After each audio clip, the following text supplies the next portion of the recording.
शरद पूर्णमासी की कथा। प्राचीन काल में एक साहूकार था। उसके दो पुत्रियां थी। दोनों ही शरद पूर्णमासी का व्रत रखती थी। दोनों के व्रत में एक ही अंतर था। एक तो शरद पूर्णमासी का व्रत पूरा करती थी और दूसरी है आधा रखती थी। साहूकार की दोनों पुत्रियां विवाहित थी।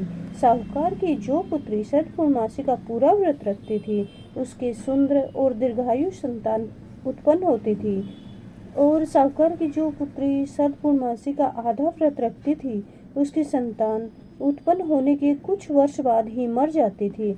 इससे दुखी होकर साहूकार की उस पुत्री ने पंडित को बुलाकर कहा कि क्या कारण है कि मेरी संतानें उत्पन्न होने के पश्चात कुछ समय जीवित रहने के बाद मर जाती हैं।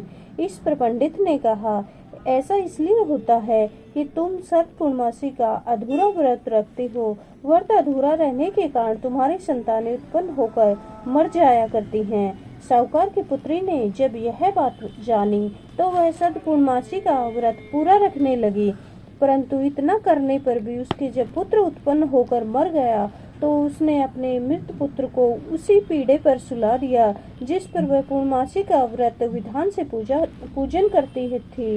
इसके बाद वह अपनी उस बहन के पास पहुंची जो शरद पूर्णमासी का पूरा व्रत करती थी।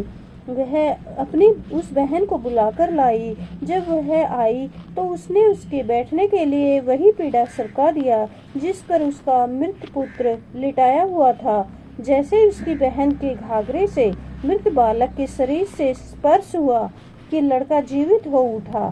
इस पर उसकी बहन बोली, अगर मैं बिना देखे इस पीढ़े पर बैठ जाती तो तुम्हारा पुत्र मर जाता। इस पर उसकी बहन ने कहा, बहन, यह तो पहले ही मर चुका था, परंतु तुम्हारे शरद पूर्णमासी व्रत के प्रभाव से यह जीवित हो उठा है। उसकी यह बात सुनकर उसकी बड़ी बहन उससे बहुत प्रसन्न हुई। उसे प्रथम बार व्रत की शक्ति का अनुभव हुआ। इसके बाद दोनों ही बहनें इस व्रत को और भी भक्ति भाव से रखने लगी। यह बात भी प्रचलित हुई। इससे व्रत का महत्व और लोगों के प्रति लोगों की श्रद्धा भी बढ़ गई। शरद पूर्णिमा के दिन व्रत रखकर इसकी कथा सुननी चाहिए। एक काठ के पीढ़े अथवा पट्टे पर एक शुद्ध पवित्र लोटे में जल भरकर रख लिया जाए। लोटे की पेंदी पर रोली से स्वास्तिक चिन्ह बनाया जाए। इसके बाद एक गिलास में गेहूं के दाने भरकर रख दिए जाएं। गिलास पर भी रोली के स्वास्तिक चिन्ह बना दिया जाए। इसके बाद लोटे पर तथा गिलास पर दक्षिणा चढ़ा दी जाए और सोम तिलक लगा लिया जाए। गेहूं के 11 दाने हाथ में लेकर शरद पूर्णिमा की कथा सुननी चाहिए। कथा सुनने के बाद गेहूं के गिलास की सभी वस्तुएं किसी ब्राह्मणी को दान कर दी जाए।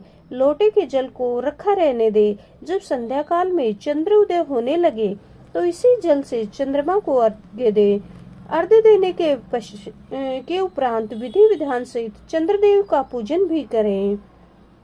शरद पूर्णिमा की रात्रि इसलिए भी महापर्व है कि इसी रात्रि में भगवान श्री कृष्ण ने गोपियों के साथ रात्रि में महारास की लीला की थी। शरद पूर्णिमा की इस दृष्टि से ब्रज में बहुत अधिक महत्व है।